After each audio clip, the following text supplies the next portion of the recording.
क्या आप जानते हैं कि उत्तराखंड की एक छोटी सी रियासत की इस वीरांगना ने मुगल साम्राज्य को घुटनों पर ला दिया था।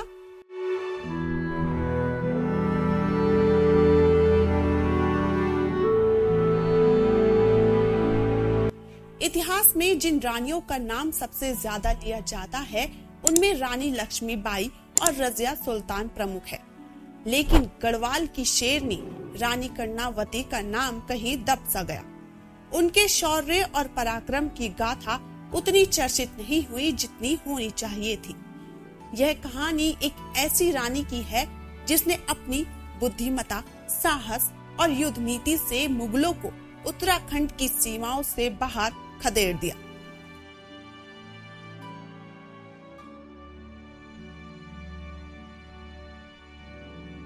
रानी कर्णावती गढ़वाल की शासक थी, जिनकी राजधानी पौड़ी थी और शीतकालीन राजधानी श्रीनगर गढ़वाल थी। श्रीनगर उत्तराखंड को अक्सर जम्मू कश्मीर के श्रीनगर से भ्रमित किया जाता है, लेकिन यह गढ़वाल साम्राज्य का प्रमुख केंद्र था। उन्हें नागकटी रानी के नाम से भी जाना जाता है, लेकिन यह कोई अपमानजनक उपाधि नहीं थी, बल्कि यह उनकी युद्ध नीति का परिणाम थी, जिसने मुगलों को कभी ना भूलने वाली हार दी।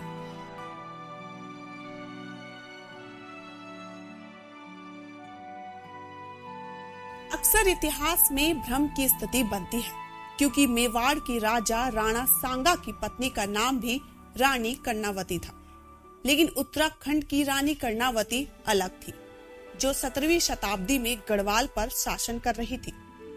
वे गढ़वाल के राजा महिपत शाह की पत्नी थी। उनके पति को गढ़वाल में गर्वभंजन के नाम से जाना जाता था।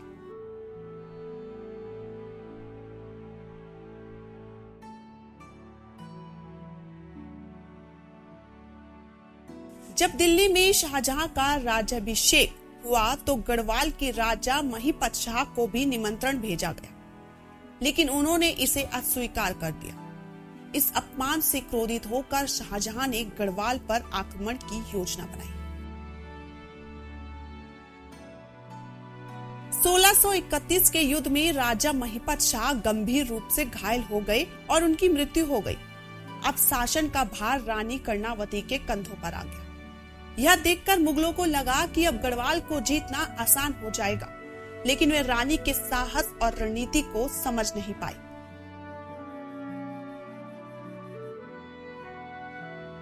गढ़वाल को कमजोर समझकर न केवल मुगलों ने बल्कि पड़ोसी राज्यों ने भी हमला करने की योजना बनाई। सिरमौर का राजा मुगलों का गुप्तचर बन चुका था और कुमाऊं की राजा बाज बहादुर ने भी मुगलों से हाथ मिला लिया। उन्होंने शाहजहां को समझाया कि गढ़वाल में सोना, चांदी और अन्य खनिज प्रचुर मात्रा में है, जिन्हें लूटा जा सकता है। यह सुनकर शाहजहां ने मुगल गवर्नर नजावत खां को गढ़वाल पर आक्रमण करने का आदेश दिया। रानी कर्णावती न केवल वीर योद्धा थी, बल्कि एक चतुर रणनीतिकार भी थी।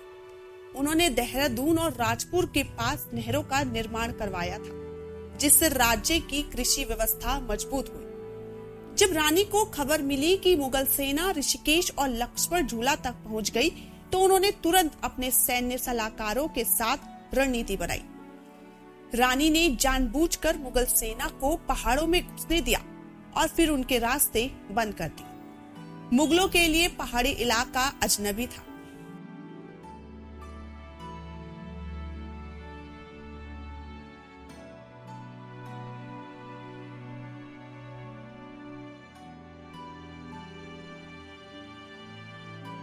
संकरे और दुर्गम रास्तों में वे बुरी तरह फंस गए।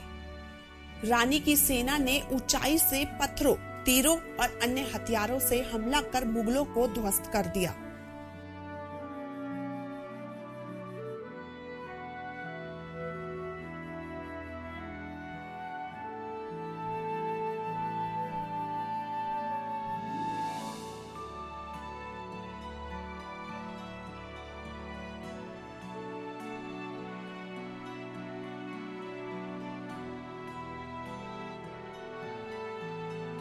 इतिहासकार निकोलस मनुची के अनुसार जब मुगलों की सेना पूरी तरह से घिर गई तो रानी ने एक संदेश भिजवाया, या तो अपनी जान गंवा दो या अपनी नाक कटवा लो।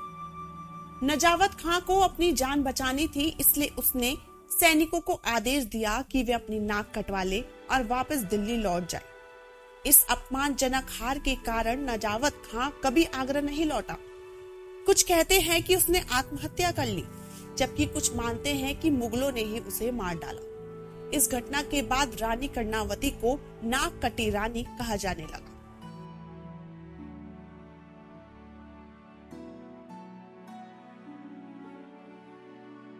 इस अपमानजनक हार से क्रोधित होकर शाहजहां ने अरीस खां को भेजा, लेकिन वह भी असफल रहा। फिर खलीलुल्लाह खान को भेजा गया, लेकिन वह भी गढ़वाल में प्रवेश ना कर सका। शाहजहां को एहसास हो गया कि गढ़वाल को जीतना असंभव है। इसके बाद शाहजहां ने कभी गढ़वाल की ओर रुख नहीं किया।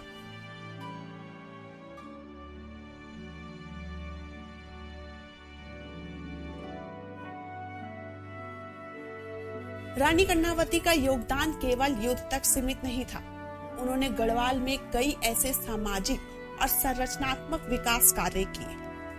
उन्होंने देहरादून के करणपुर क्षेत्र को बसाया, जहां आज दयानंद एंग्लो वैदिक DAV कॉलेज स्थित है। इतिहास में हमें अक्सर मुगलों बादशाहों की कहानियों और उनकी जीतों के बारे में पढ़ाया जाता है, लेकिन गढ़वाल की इस वीरांगना का संघर्ष कहीं खो सा गया।